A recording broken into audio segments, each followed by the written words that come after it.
Hey everyone, it's Amanda here at Spineless Books, and today I'm going to officially close out 2024 with some statistics about my reading and some general recommendations that maybe didn't make it into my top 10.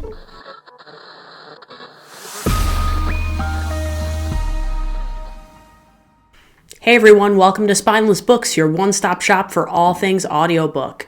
So let's talk about 2024 as a reading year. I had over 935 hours of audiobook listening. That's essentially 28,000 pages for those of you who read paper books. 89% of my reads were fiction and 11% of my reads were nonfiction.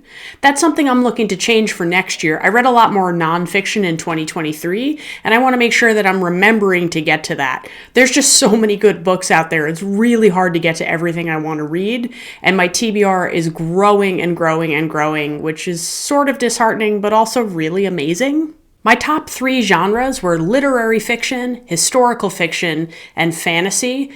I don't know that that's really how the year felt, but according to my statistics, that's what I read. The shortest book I read in 2024 was Small Things Like These by Claire Keegan, and the longest book I read in 2024 was actually Dune by Frank Herbert.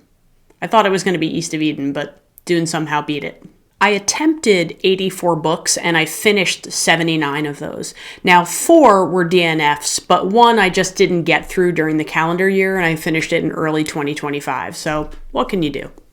My ratings break down as follows. I had 11 5-star books. I tried to be a little bit more discerning this year about what I actually awarded 5 stars to. And I know that usually I rate a book immediately after I finish it, but there was at least one book where I thought about it and I changed the rating a little bit down the line. I know Martyr, for example, I gave a 4.5 initially, but the more it stayed with me, the more I realized I really wanted it to be a 5. That was a fair rating for it. So anyway, after my 5-star books, I had 4.5 at 12 stars. So those are some really, really solid reads. 32 at 4 stars. So that tells me, between basically 2/3 of my books being 4 stars and above, I'm picking really good books. It's really nice to know that my choices and what I base recommendations on and what I hear recommendations about and choose to read is effective, and I'm doing a good job of picking things I enjoy, because isn't that the goal? I had 14 3.5-star books and 10 3 stars. To me, a 3-star book is like, I really kind of struggled to finish it, but I did, so it gets at least that rating. And then I just had 1 book at 2.5 stars. Now, 2.5 stars ordinarily would be a book I choose not to finish, but I was reading it for a book club, so I would say it would have been a DNF, but instead it was something that I went through all the way with. Now, I don't really rate books 1 stars, because if it's only 1 star, I'm definitely not going to finish it. All right, so of the 79 books I did finish in 2024, let's talk about recommendations in each individual category. Now, again, these are not necessarily books that I put in my top 10, but these are books that stand out in each of the categories. I'm using categories as they were determined by Storygraph, in case you're curious. I use a ton of different reading trackers. I use Goodreads, Storygraph, Hardcover, Bookmori, Fable, all kinds of them. I just really like to have lots of different options. And I just feel like it's really fun. I've also recently added Bookworm, which I haven't used too much, but I'm excited to incorporate this year. So each time I finish a book, I go through 5 or 6 different trackers and note the rating and what I did.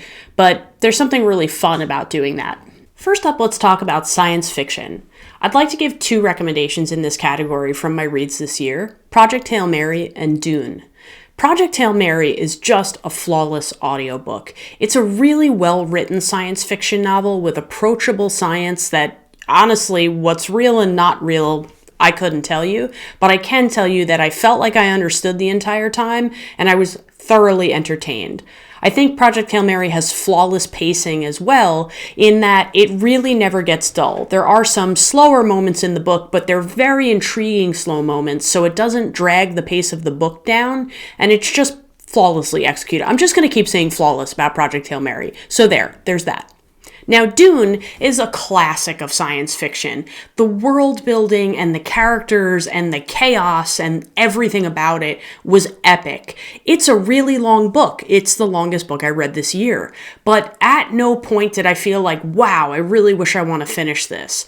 I felt like the whole epic of it was very rewarding, and it was really, really intriguing. I enjoyed learning about the systems in the area. It's just really unique. Many of you, I'm sure, know the movies, and while the movies are awesome and really, really solid, they don't compare to the book. Movies 1 and 2 cover only the original book, and I would say that the entire first half of the book, which is in the first movie, is really sort of faithful, but the movie departs a good deal from the second half of the book, the second movie, and I just think the book did a much better job, and I understand thematically why they cut some of the things that they cut, but it was just overall a way more interesting story in the book than in the movie, in my opinion, although the movie was also top-notch. Next up, to talk about Memoir, I'm going to mention two that should be no surprise to the viewers of my channel: Finding Me by Viola Davis and Solito by Javier Zamora. Now, these novels are both really tough subjects. They're really, not novels, memoirs are really tough subjects. They're really, really heartfelt, difficult, challenging in different ways, but they're both very worthwhile reads. Now, Solito, to talk about that first, by Javier Zamora, is about his journey into the United States on foot as a 9-year-old with no family. He's traveling in the company of strangers, and it's the most incredible story. What I really loved about this memoir is that because Javier Zamora is putting him back in the shoes of his 9-year-old self, he tells the story sort of devoid of politics, and it's really about the feelings, the sights, the sounds, the smells that he experiences while he's making this journey. Finding Me by Viola Davis is an amazing memoir. She's an amazing storyteller, but she has an amazing story. And I have to say, I think this is a memoir that will never leave me. It is so raw and so visceral, but so full of hope and so full of wisdom. I mean, she is really such an amazing person. So this is one that I think, know going into it that it's really hard and there's some extremely difficult stuff, particularly right in the beginning, but it's very worth it and it will really impact you. I think it's impossible not to be impacted by this book. In the nonfiction category this year, I'd like to recommend A Place for Everything: The Curious History of Alphabetical Order. Now, when I first picked this book up, I thought what I was going to be getting was a history of how the alphabet got the order that we know, but that's not actually what this book is about. It's about the history of how alphabetical order became a system that we use in our modern society. It's actually not as old as you might think. And logically, when you think about it, how recent is it that everyone is literate, or the majority of people are literate? It took that before the alphabet could be a system that we rely on. So this book was really interesting, and it went back to the earliest recorded writing, and I found it fascinating. It was so dense with facts that I can't really retain a lot of them, truthfully, but I just know as I was reading it, I was constantly saying, whoa, oh, that's so cool. So this is a really interesting one, especially if you're kind of a wordy person. My classics recommendation for this year is probably pretty obvious. It's East of Eden. So I've got a whole video on that, and I talked about it in my top 10 because it was my #1 book of 2024. So I'm not going to go on at length, but I'll just say simply that if you're looking to read a classic, it's long, but boy, is it worth it. I didn't read a lot of horror this year, but I read some really good horror, so I'm going to recommend 3. The first one is probably fairly well known, and that's Annihilation by Jeff Vandermeer.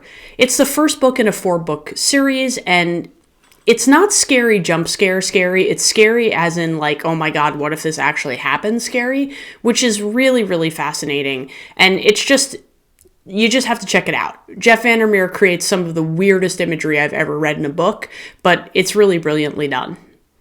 Next up, I'll talk about Winterset Hollow by Jonathan Edward Durham.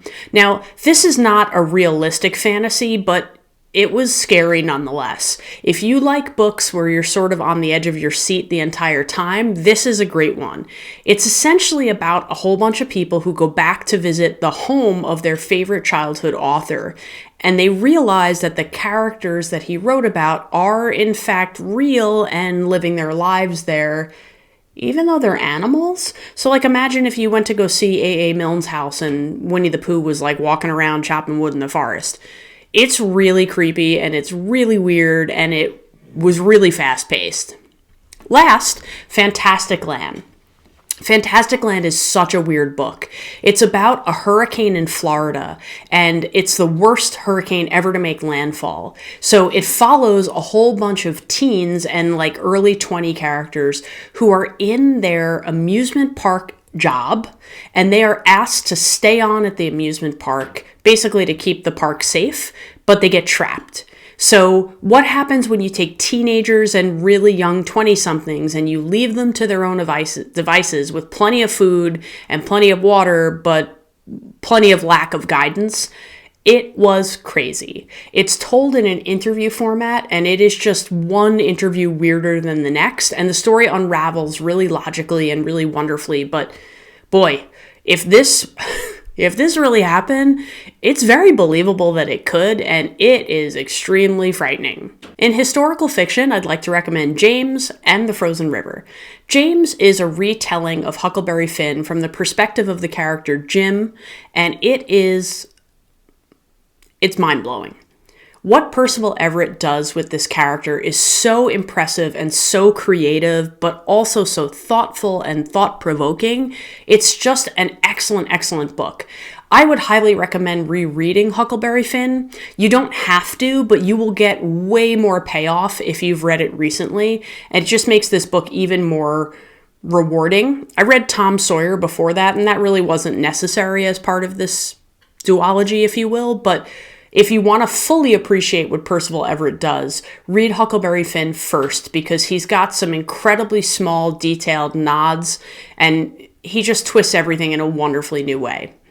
The Frozen River is about Martha Ballard, who is a midwife who actually existed in Boston. It follows her journey as a midwife, and it follows her journey as one of the few women who has voice in a court system in the 1800s. 1780s? 1800s. A long time ago. So it's really, really interesting, but this book, more than historical fiction, I'd almost put it in a thriller category because it's really fast-paced and intense, and it has the vibes of a thriller. Now, it is historical fiction because though Martha Ballard is real, this story is sort of an imagined version of some of the facts that we know about her, but Ariel Lawhon takes her research and weaves it into something that is so compelling and so fascinating, and it's just the book I've been recommending to literally everyone I know this year. Really, really good book, and don't skip The Frozen River. Speaking of thrillers, the thriller I'd like to recommend is All the Colors of the Dark by Chris Whitaker. Now, this book admittedly is not for everybody. I know plenty of people who read it and really didn't like it. I found it very compelling. I really liked his character development. I really liked the storytelling that he did, and I don't know that I would rate it a 10 out of 10 as far as thrills go. I'd give it maybe a 7. But at the same time, it was just a really solid book, and I really enjoyed it, and I really liked reading it, so I would recommend it. In fantasy, I'm going to recommend 3 very different books. First is Impossible Creatures by Catherine Rundle. Now, this is a children's book, but it's a really well-developed children's book, and it had a sense of adventure that I found really fun and really creative. I really liked her writing, and there is another book coming out later this year, which is probably the book I'm most looking forward to, but it's one of those books where just don't discount it as a children's book. Pick it up anyway. I think, and I know many people who think that it's just a really worthwhile read no matter your age. Speaking of books that sort of feel like children's books but can be read at any age, Tress of the Emerald Sea by Brandon Sanderson is another one I'd love to recommend. This book was full of adventure, full of epic quest, weird characters, cool situations, and awesome world building. But it's just one of those books where you don't even feel like you're reading a book. You just feel like you're hearing a story that you could see being a movie. And it reminded me a little in a weird way of The Princess Bride, but there's just something fantastic about it that his writing is so, so good. And I know while this is my first Brandon Sanderson, it will certainly not be my last. Lastly, in the fantasy category, I'd like to recommend One Dark Window. Now, I have the second book on hold from the library right now. I'm waiting for it to come in. I had to turn it away at one point when it came through, and now I'm waiting an enormous amount of time, which is frustrating. But One Dark Window is a weird book for me because I didn't like the entire first half of it. I found it boring and dull and annoying, but then out of nowhere, it picked up in a way that was so cool. And I found that I was wondering in the first half why everyone was raving about this book, but by the end of the book, I was raving about this book. So Rachel Gillig does something here that is really hard to describe, but what I would say is pick it up, but know that it's a slow start. It didn't take off right away for me, but once it did, it was really, really cool. My last category is contemporary literature, and I have a couple of books here that again span a wide range of options, but they're really all fascinating to me, and I thought they were all awesome. First up, I'm going to talk about Martyr by Kaveh Akbar. Martyr is something that I read towards the end of the year, and it was one that, I just kept seeing the cover, and I kept seeing it recommended, and I thought, all right, let me try this one. It's a story of a man who is raised in the United States, though he's been born in the Middle East, and he really is struggling with his identity. And we meet him around late college when he is mourning the loss of his father, and his mother has been gone from his life since he was a baby. And he's really trying to reconcile who he wants to be and all of the struggles that he has. So he's turned to drugs, he's turned to alcohol, but he wants to be a writer. And he gets this idea that he can write about being a martyr because his mother is a martyr, and now here he is wasting his life away, and how can he make it meaningful? And along the way, he meets some people who alter the course of his life in a very strong way. There were twists and turns in this book that I didn't see coming at all. There were parts that I think, in retrospect, I should have seen coming, but something about this book just swept me up.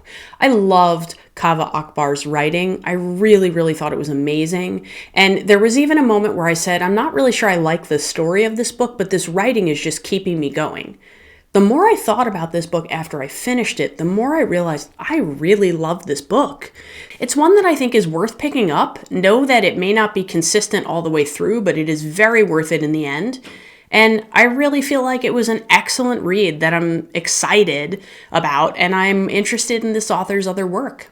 Next up is On Earth We're Briefly Gorgeous. Now, this is not a memoir, but it reads like a memoir, and it's really Ocean Vuong's first novel as a poet, and you can feel his poetry roots in it. The writing is just stunning. I don't know that the subject matter is for everyone, so check out the topics in it before you start, but I think of all the books I read this year, this is the one that stands out to me as having the most beautiful writing across the board, bar none. It just struck me, almost every line.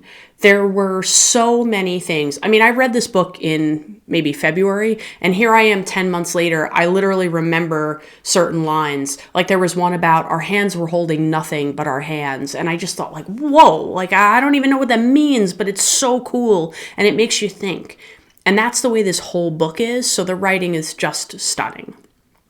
Lastly, I'm going to mention Imagine Me Gone by Adam Hazlitt. Now, this book for me didn't really stick out as a top read, but it's one that I think about a lot structurally and what the book attempted to do. Imagine Me Gone is a story of depression and how it affects a family, but you get the perspective of all 5 family members, both parents and the 3 kids, from the time the children are small all the way through the time the children are adults. I'm not going to give away who it is that has depression in the story, but you really get to see all different relationships and different personalities and how they are impacted by this challenge within their family. And nobody is the same. And it really was interesting to watch characters develop impacted by this problem and watch how adults coped and watch how children coped. I think Adam Hazlitt's ability to differentiate voice was top notch. And again, while I don't know that this was the single best read I had all year, it definitely was one that I think about a lot. And I wonder what other things could be done with a structure like this, because it was really engaging and different. It was really different. So those are some of my top recommendations and stats for 2024. I'm already into my 2025 reading and I'm excited and things are going well. And I'm really hoping the same for you. Are there books that you recommend that you think that I would like based on some of the things that I've talked about? Or just books that you think are really impactful from your 2024 reads? Let me know in the comments. I'm really curious to hear what people are up to and what's exciting them about their reading. I hope you like and subscribe. It really helps the channel. And I hope everyone has a happy, healthy, and safe 2025.